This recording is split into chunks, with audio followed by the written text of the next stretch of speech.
Vamos seguindo com a turma do bate-bola. Agora chega o espaço do Cruzeiro, Thiago Reis.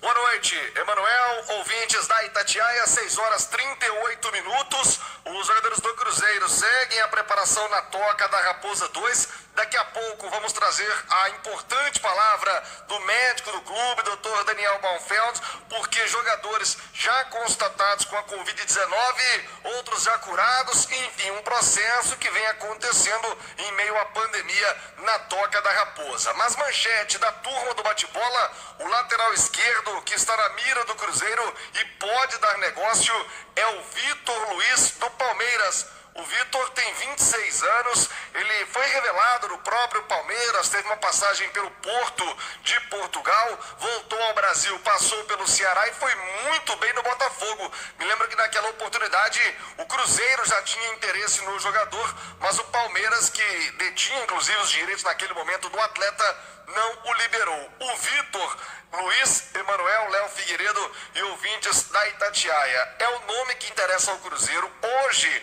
a diretoria do Palmeiras já confirmou que houve uma conversa com a diretoria do Cruzeiro e deixou claro o seguinte, Léo, a proposta do Cruzeiro é 0,800, que é levar o Vitor com o Palmeiras pagando salários. Vale lembrar que o Palmeiras já tem o Diogo Barbosa, ex-lateral do Cruzeiro, e contratou, investiu alto no fim do Brasileiro com um uruguaio também, que chegou para reforçar a lateral esquerda, então o Vitor perderia espaço. Mas a ideia do Palmeiras é tentar negociá-lo com a Europa na próxima janela. O Cruzeiro, por sua vez, como eu disse, quer o jogador com o Palmeiras arcando os salários. E aí disse o diretor do Palmeiras, se o Cruzeiro aumentar essa pedida, se o Cruzeiro arcar com uma parte dos salários, aí sim pode ter negócio. Então é questão do Cruzeiro aumentar uma contraproposta e o Palmeiras analisar. E tem também, claro, o fator do Vitor querer jogar, porque ser terceiro reserva hoje, como está a condição dele no Palmeiras, nos últimos 2 anos, ou ele foi reserva no time do Palmeiras, ou ele alternava, né, entrando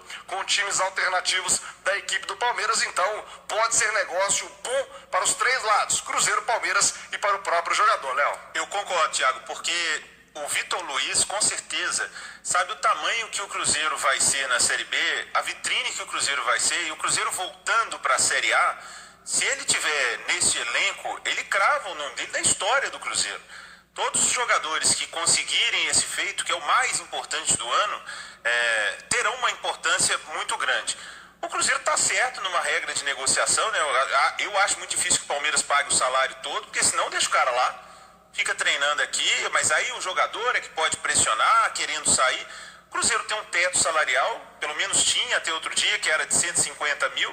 Pode muito bem pagar esses 150 mil para o Vitor Luiz. Não imagino que ele ganhe tanto a mais lá no Palmeiras. E já seria uma boa pedida para o Palmeiras economizar um pouco no caixa. E repito, colocar o Vitor Luiz na vitrine. Se a intenção do Palmeiras é chamar a atenção da Europa com o Vitor Luiz, o melhor é jogando. E jogando no Cruzeiro, mesmo que seja a Série B, o Cruzeiro é muito grande. Quando um grande cai para a Série B, chama a atenção de todo mundo. E o Cruzeiro será, sim, o grande chamariz da segunda divisão neste ano. Ótimo para o Vitor Luiz, bom para o Palmeiras, o jogador fica satisfeito, vai para a vitrine, e ótimo para o Cruzeiro, porque ele é melhor do que todos os laterais esquerdos que o Cruzeiro tem. Quem que o Cruzeiro tem? Tem o Patrick Bray, o João Lucas, o Marcelo Hermes. Tá bom, né? Tá bom, né? 6h42, deixa eu trazer a palavra do médico do Cruzeiro, Dr. Daniel Baumfeld, aqui na turma do bate-bola, porque, como dissemos, em meio à pandemia, o Cruzeiro tomando todos os cuidados, voltando aos treinamentos. O Léo foi testado positivo para o coronavírus, voltou às atividades, e ele vai explicar um pouquinho de como tem sido esse retorno desses jogadores que já foram infectados pelo coronavírus e da maneira como o Cruzeiro vem abordando esse processo. Obrigado por atender a Itatiaia. Uma boa noite, doutor Daniel. Boa noite, Thiago. Um prazer falar com vocês. Sempre à disposição quando vocês precisarem. Na verdade, isso vem dentro de um planejamento que o clube já vem fazendo nas últimas 3 para 4 semanas. E a gente já está entrando na 4ª bateria de exames. O zagueiro Léo, ele testou positivo há 10, 12 dias atrás. E esse teste positivo do PCR, lembrando que o teste imunológico dele foi negativo, e com todos os questionários respondidos diariamente por todos os atletas e funcionários do clube, sem nenhum sintoma, nem dele e nem de nenhum familiar. Após 3 dias, a gente repetiu o exame em outro laboratório. Esse exame veio negativo e o atleta mantendo assintomático. 3 dias após, então 6 dias após, 7 dias após o primeiro teste, o Léo também testou em outro laboratório diferente, com exame negativo e mantendo assintomático. Então, como se a gente estivesse fazendo contras provas do exame que ele teve, sabe? E após essa avaliação seriada que nós fizemos, desses 3 testes com ele, e ele mantendo sem sintomas e continuando respondendo todo o questionário que o clube faz diariamente com os seus atletas, a gente entendeu, e baseado em protocolo, que o atleta já estava apto a retornar para o grupo.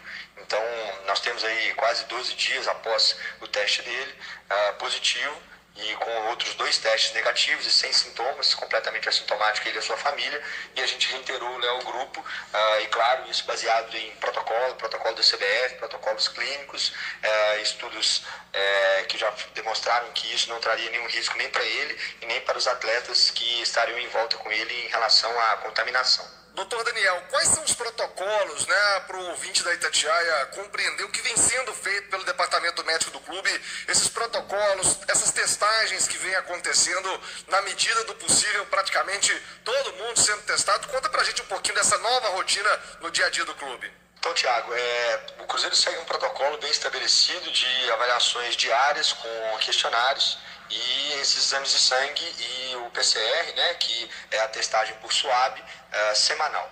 Os atletas que foram positivos nos exames, esses atletas mantiveram o isolamento, e esse isolamento ele é baseado também em protocolos por ficar 15 dias afastados, e esses atletas não tiveram nenhum sintoma clínico, então eles não precisaram de nenhuma avaliação clínica importante, também não tiveram necessidade de avaliações hospitalares e medicações, e as aferições desses atletas mostraram que a evolução era favorável tanto eles quanto seus familiares. E outra coisa importante, Thiago, é que os atletas Popó e o Jean, que ficaram afastados, esses atletas eles tiveram a conferência dos exames, assim como foi do Léo, e esses exames em outros laboratórios mostraram que o primeiro exame se comprovou positivo.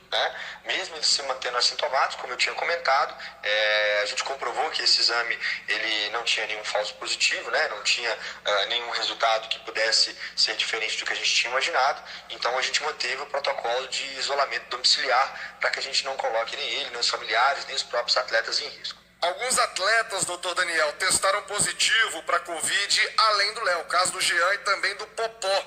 Como tem sido o protocolo para esses jogadores? Quando eles voltarão às atividades? Os atletas que tiveram exames positivos, eles mantiveram a mesma rotina dos outros atletas, então eles continuaram respondendo os questionários diários que o clube implantou, e eles se mantiveram assintomáticos. Os exames que eles fizeram mostraram que o teste realmente tinha sido correto, o primeiro teste positivo que eles fizeram, então eles manterão os protocolos de pelo menos 15 dias, e claro, a gente vai fazer exames novamente depois de 15 dias, para que a gente consiga dar segurança para eles e para o próprio clube, para eles voltarem, mas eles vão seguir o protocolo de isolamento por essas 2 semanas.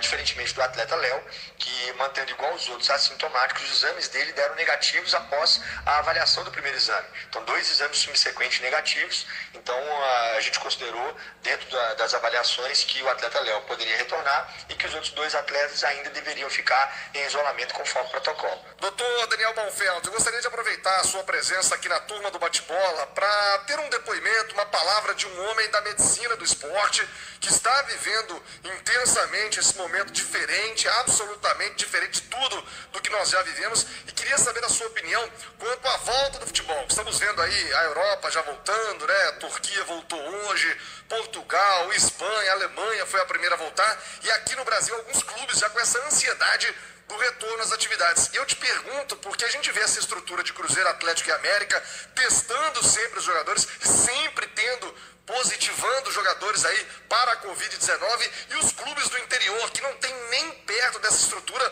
como fariam para voltar, em especial o Campeonato Mineiro? Eu gostaria da sua análise, já que você está vivendo o dia a dia do clube, do futebol, nesta rotina, se é possível realmente falar na volta do Campeonato Mineiro. Thiago, essa pergunta é excelente. A gente fez um debate público, e esses debates públicos eles são importantes porque a gente junta todo mundo que tem interesse no mesmo assunto, a federação, os próprios deputados, a comunidade e os envolvidos, que são os clubes.